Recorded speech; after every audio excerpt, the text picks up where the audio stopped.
Hi, Shalom, Israel. Right back to it. We getting into it. Line 3 today. It's gonna be sin is transgressing, disobeying God's laws,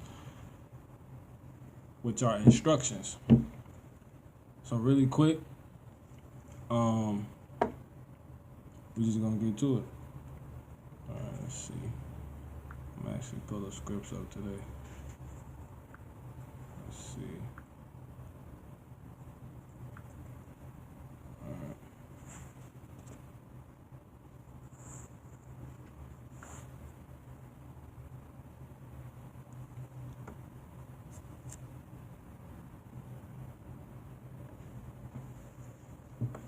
All right, we're gonna get 1 John 3:4.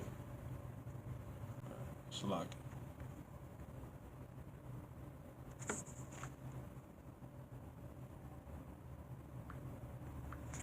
All right, here we go. So it reads, 1 John 3:4. Whosoever committed sin transgresseth also the law, for sin is the transgression of the law. So one more time. Whosoever committed sin transgresseth also the law, for sin is the transgression of the law. So that's plainly what sin is. All right, we're gonna go to because this is the problem right here. I'm gonna go to Proverbs 14:12.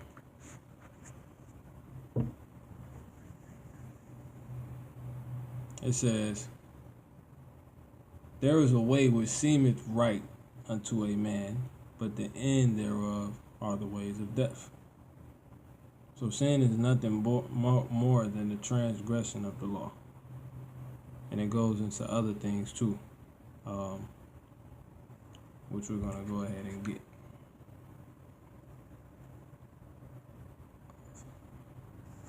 We'll get James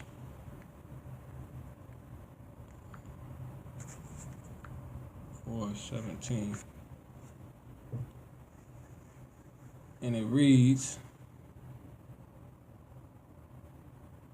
therefore to him that knoweth to do good and doeth it not, to him it is sin.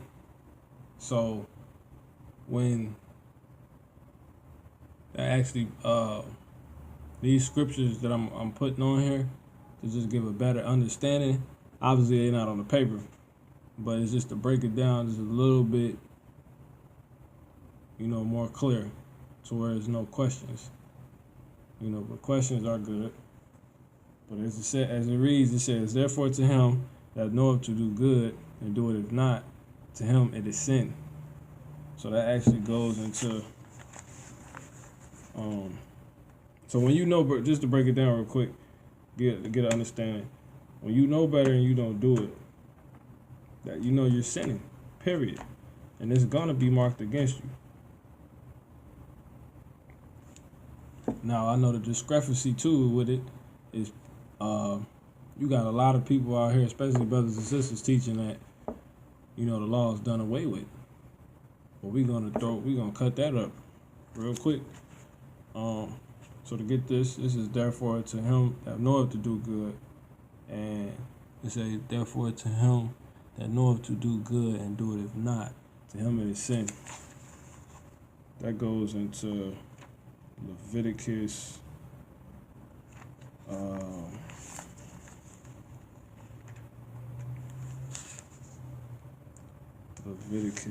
what's that? 1 second.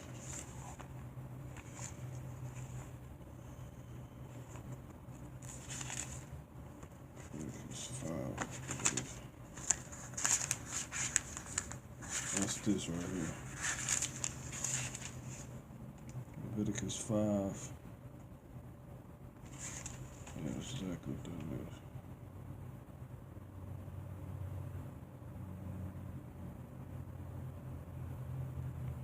Leviticus 5:17. It's another one too.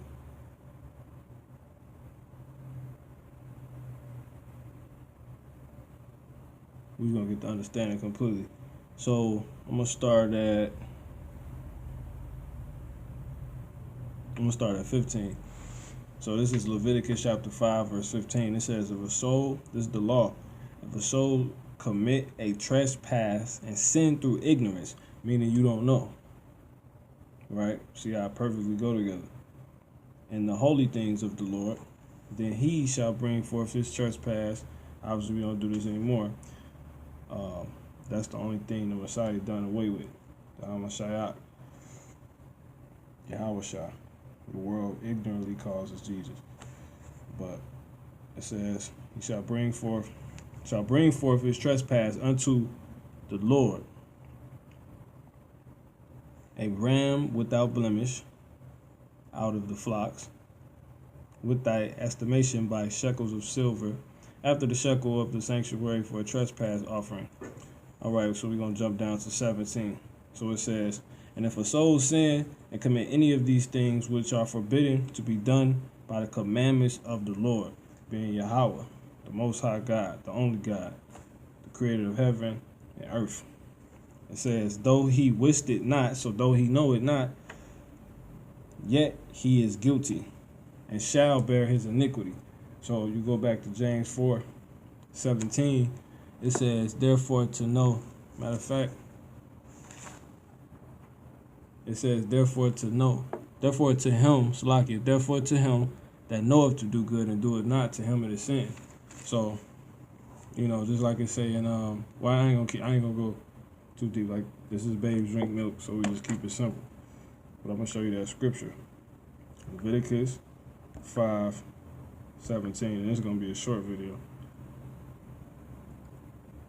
Start at 15. So it's right there, you see it? If a soul commit a trespass is a transgression. Same thing, the 1 John 3:4. For sin is a transgression of the law. Same thing with trespassing.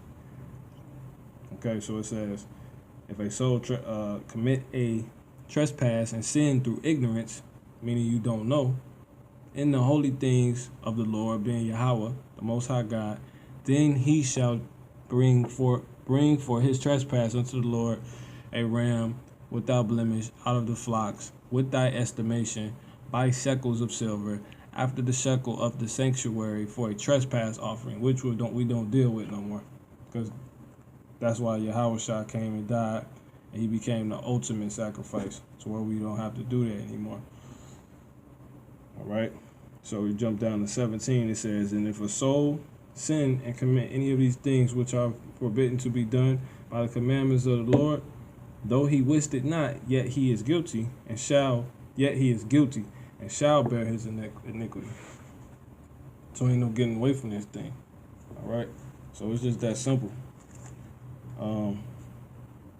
Moving on, and then we're gonna go ahead and grab this. So I hope this is making sense, because it can go deeper, but I want to keep this as simple as possible. Matter of fact, I'm gonna actually go into it. So here we go. So it says, because it's needed. Gotta get it up. You know what I'm saying? We gotta get nice with these scriptures. So, all right, Proverbs 24:9. It says, the thought of foolishness is sin, and the scorner is an abomination to men. Once again, the thought of foolishness is sin, and the scorner is abomination to men. So just the thought. So you could sin just with thinking. That's why I say that in the scriptures, the heart is wicked above all things. You know what I'm saying? Roughly paraphrasing.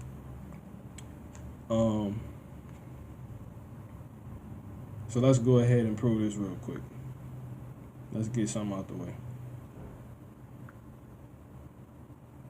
So that's all. That's the whole line right there. That's as simple as it is. Now we finna go ahead and show you that still sticks. We're gonna quit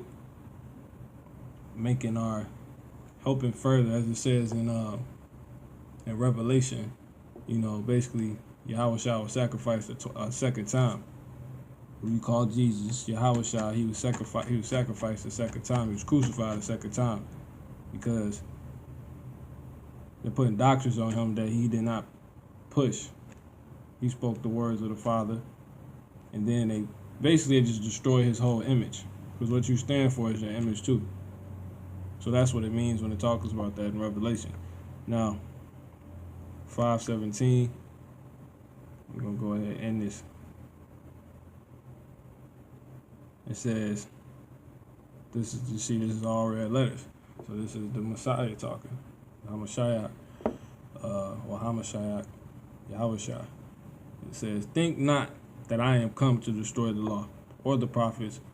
I am not come to destroy, but to fulfill. Think not, don't even get it in your mind, that I am come to destroy the law or the prophets. I am not come to destroy, but to fulfill. Now that's your homework right there. Go into the dictionary. If you want to go further, which you should, go into the Greek and go into the Hebrew, because Matthew is actually written in Hebrew.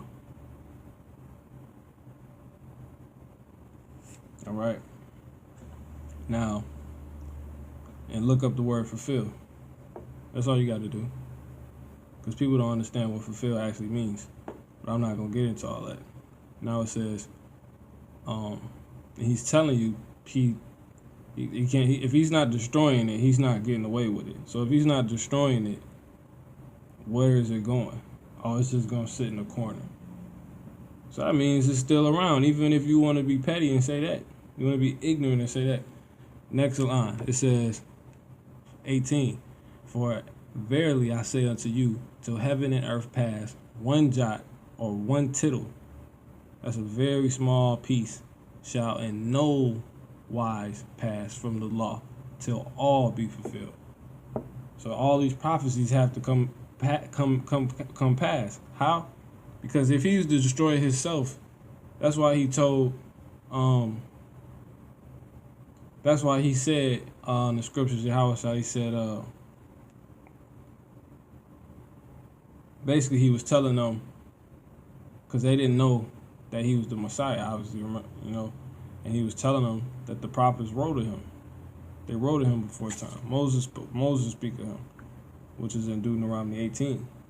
Now, if he was to come and destroy those prophets, what he mean by that when he says, till all be fulfilled, he's talking about the prophecies that was written that contains, that he's a part of. So if he was to destroy the prophets, he's basically destroying his second coming, because that's all the prophets talked about. A lot of people think all these prophecies came to pass. They haven't come to pass yet. We're going to prove it. We're going to go to Isaiah, and we ain't going to go too deep, because it's going a little, this might be a little bit too much. We're going to start at 15. What was Isaiah talking about? It says, let's see, I should start at, nah, we're going to start right here. We're going to start at 15. For behold, the Lord will come with fire, and with his chariots like a whirlwind. So we already know that's talking about the day of vengeance, the day of wrath. To render his anger with fury, and his rebuke with flames of fire. 16. For by fire and by his sword will the Lord plead with all flesh, and the slain of the Lord shall be many. It says, 17. They that sanctify themselves and purify themselves in the garden behind one tree in the midst, eating swine's flesh, and the abomination and the mouse shall be consumed together. So there you go. You still cannot eat. You can't eat pork. Quit letting these wicked Jeremiah 23 false prophets tell you that. That's a lie. It's the biggest lie I've ever heard one. The boldest lie I've ever heard one. All right. Back to the regular scheduled program. Deprogramming. All right, so it says, We're going to go to 1 Samuel. I'm just going to further prove this thing. We're going to get up out of there. We're going to go to 1 Samuel 15:23. We're going to start at 23. It says, you know your history, so you should be familiar with this account. 1 Samuel chapter 15 verse 23. For rebellion is the sin of witchcraft, and stubbornness is as iniquity and idolatry. So when you're being stubborn, you basically worship yourself. That's basically what that's saying.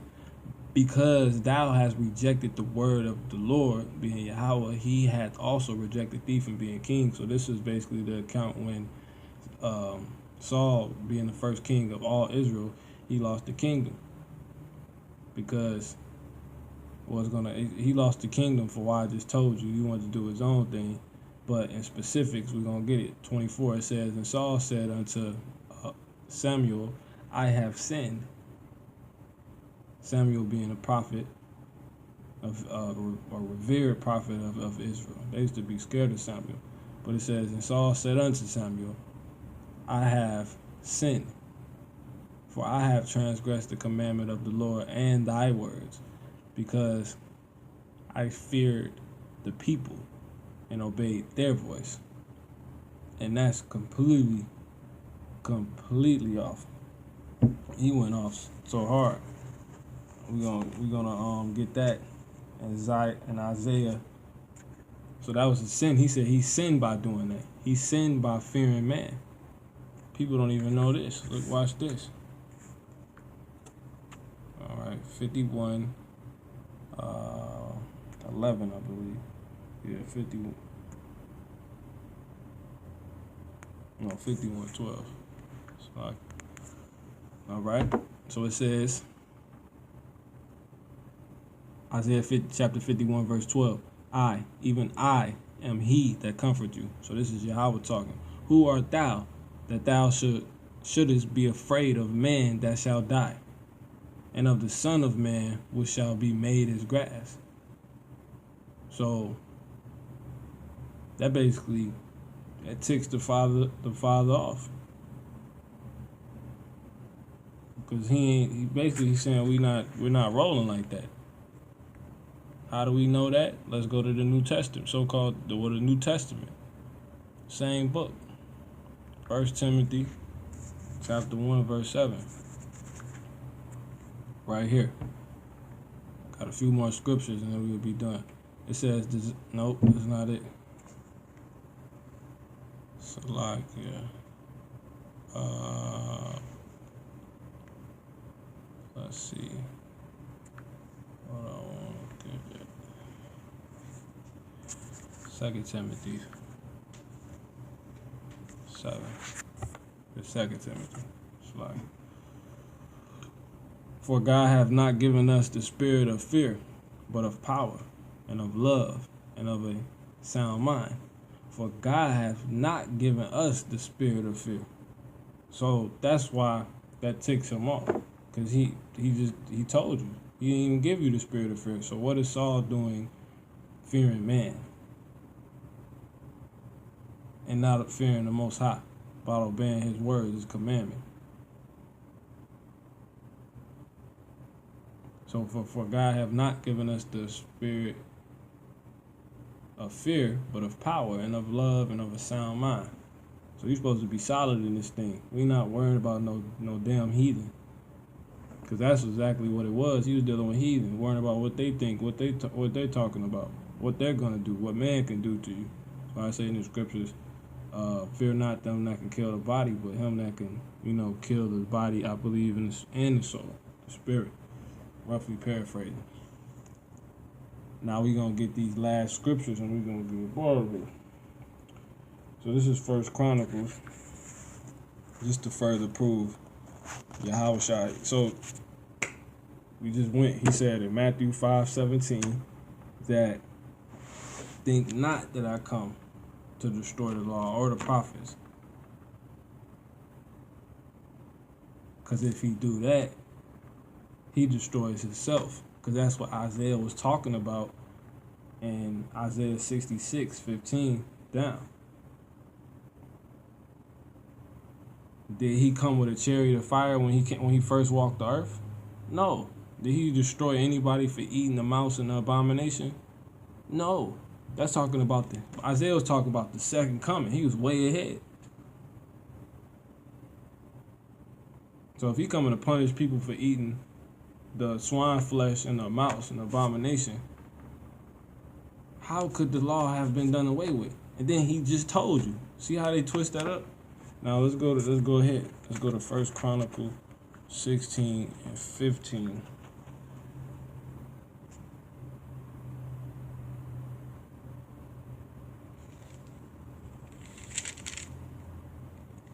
Fifth, 16 and 15. It says, starting right here. I should have started Leviticus. That's why I'm going to go back and get Leviticus. It says, 1 Chronicles 16 and 15. Be ye mindful always of his covenant, the word which he commanded to 1,000 generations. So this thing, the word is not going nowhere.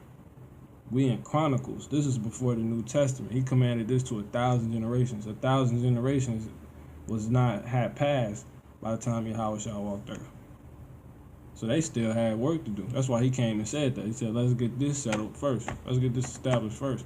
It said, even of the covenant which he made with Abraham, and of his oath unto Isaac, and hath confirmed the same. So this thing is an inheritance. It's passed down. It's a fresh hand-me-down. Right? And have confirmed the same to Jacob for a law, and to Israel for an everlasting covenant. Even though we're going to have the new covenant. Okay? Even. Now, let's go back to Leviticus 16:31, I believe. We gotta jump down. All right, so it says, verse 30, we start. It says, for on that day, we started 31. It shall be a Sabbath of rest unto you, and ye shall afflict your souls by a statute forever. So that's forever. So this talking about the Day of Atonement with the Sabbath. The Sabbath. Key words you got there. This is you have a statute forever. So how? And the statutes is where? They're in the law. So how could the law be done away with? Undercut. Now, go to. I'll get these in order. Psalms. Let's get Psalms. Psalms 119. We're almost done. 160. It says, thy word is true from the beginning, and every one of thy righteous judgments endureth forever. Judgments. It say, thy word is true from the beginning, and every one of thy righteous judgments endureth forever. How could it be forever if that's going to be taken away? That would contradict that statement. They wouldn't endure forever.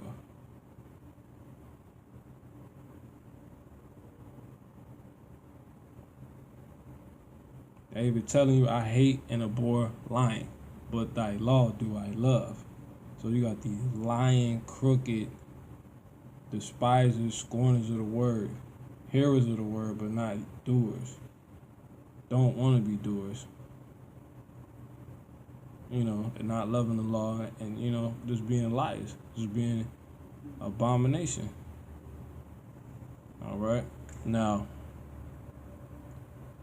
I mean, you could just see the scriptures. Everything just lines perfectly up. Let's get one more. Isaiah. This should bring it home. Isaiah 40:11. Let's see.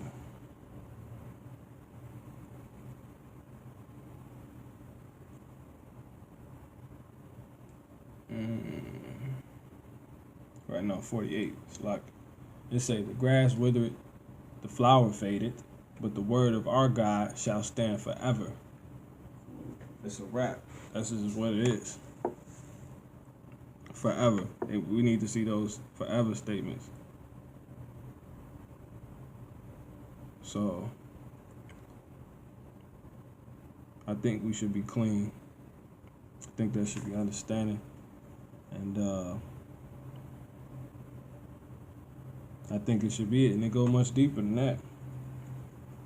We're going to end on this, though. You've been showed enough. Alright, we're just going to end on this.